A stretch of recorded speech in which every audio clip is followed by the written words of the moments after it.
all created, okay? We all created this list of what our inner critic says to us. And I want you to pay attention to how she robs you. She robs you of your joy. She robs you of your satisfaction.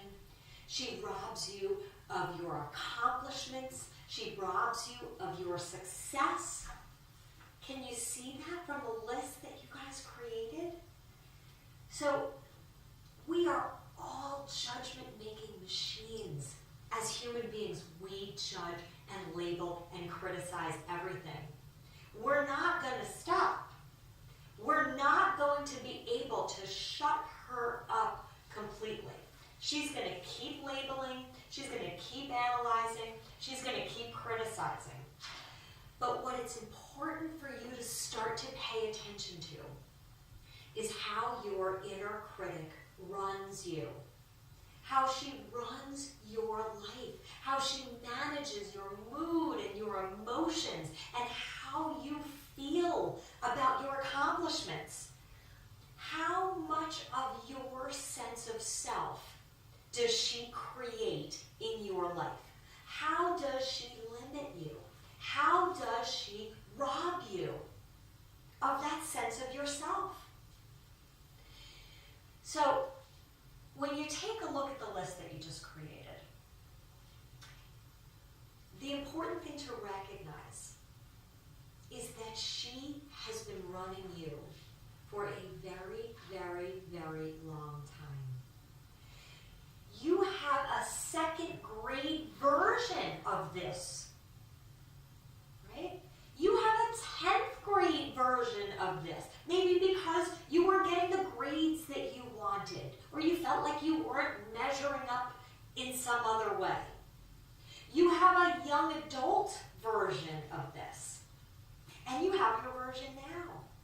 But if you start to pay attention to all the different versions throughout your life, what you're going to start to see is that it's the same version. It's the same thing your inner critic has been telling you since you were about this big. So it's repetitive. She's been analyzing and labeling you and trying to fix you and motivate you and change you for all these years. And what it's important to start to see is that your negative description of yourself and where you think you're not enough is actually her talking. It's not you. It's her.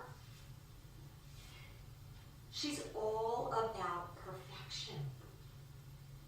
She's all about trying to turn you into the ideal woman. Whatever she thinks the ideal woman should be, that's who she expects you to be. And you're never going to measure up to her standards because she expects the ideal. And she convinces you that the ideal is actually possible. You want to start to consider that you won't be fulfilled until you fit her picture. Except you'll never be able to fit her picture. It's unrealistic who she expects you to be and what she expects you to do in your life is unrealistic. And how much of your suffering has been because she's telling you that this is who you need to be. And if you are not this, you are just not enough. She hustles you. She hustles you to prove your worth. She's constantly telling you, you need to be better at this. You need to do this differently. You need to fix this. You need to handle this differently. So she's always hustling you to prove your worth. You have to be better. You have to be more. So she's actually a thief that robs you of your joy, your creativity, all of your abilities, all of your achievements. See, according to her, today's perfection is yesterday's news. She's all about what have you done for me lately? So, you know, a hamster on the hamster wheel, running and running and running and never getting anywhere. You want to consider that when you're trying to reach her ideal standards, that that's you. You're on the hamster wheel of perfection. And you keep trying. She has you believing that that perfection is actually possible. So she creates this fantasy of who you're supposed to be. And she's been convincing you for years that this perfection is actually possible.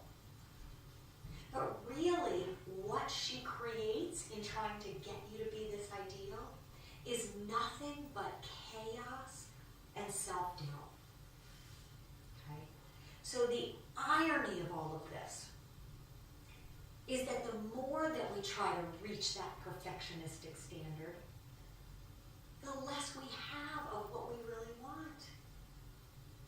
And who would you be in your life, in your career? Who would you be if you were constantly listening to her tell you where you needed to fix, perfect, or be better? So, I'm going to tell you a little bit of a story about my own inner critic.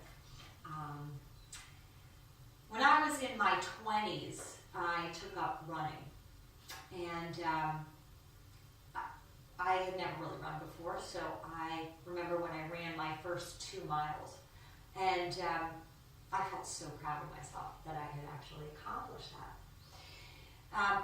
But my inner critic, I call her Worrying Wilhelmina.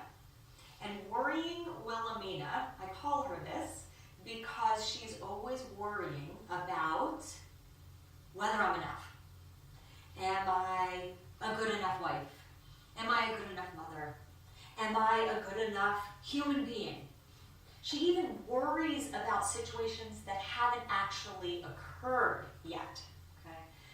So when I started getting into running, and I felt really accomplished and really proud of myself for running, after a while what I didn't realize was that Wilhelmina had taken over my relationship to running. So she was all about trying to make me run faster, trying to make me run further, telling me that I wasn't a real runner unless I was running races, unless I was beating my time, unless I was getting better and better and better. Which, don't get me wrong, these are good goals. Except, if no matter what goal I accomplish, it's never enough, I can never feel that sense of pride for very long in reaching that goal. Because she's all about getting to the next goal. So I kept running for years, and eventually, when I was in my mid-30s, I started to develop sciatica, which is a pain that runs down the right side of your leg. And rather than listening to my body, I didn't realize that Wilhelmina was running the show. I thought that was me. And I was saying, run through the pain. You can do it. Just keep going. And I spent another 5 years running through the pain, trying to get better and better and faster and go further. And then I started to realize, who's really in charge here? Who's running the show? I started to recognize the difference between me and her. And I realized that she was causing me to be in competition with these other runners, these other women that I didn't even know or care about. Which sounds crazy, doesn't it? To be in competition with other people, especially people that I didn't even know or care about. But I was listening to her. And I started realizing, I don't even enjoy exercise anymore.